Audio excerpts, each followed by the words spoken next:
چلو ناظرین، آج کی جو میں آپ کے ساتھ آج کا ولاگ ہے نا، وہ ہے ٹورزم کے حوالے سے۔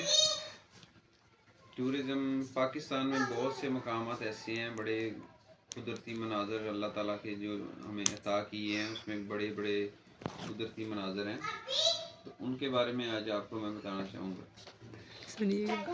سب سے پہلے تو میں آپ کو بتاتا ہوں کہ یہ سوات کا ایریا ہے نا، پاکستان کا برفیلا ایریا ہے، اس کا ٹیمپریچر اکثر مائنس میں رہتا ہے، تو برف باری بھی ہوتی ہے ادھر، اور بہت ٹھنڈا علاقہ ہے سارا۔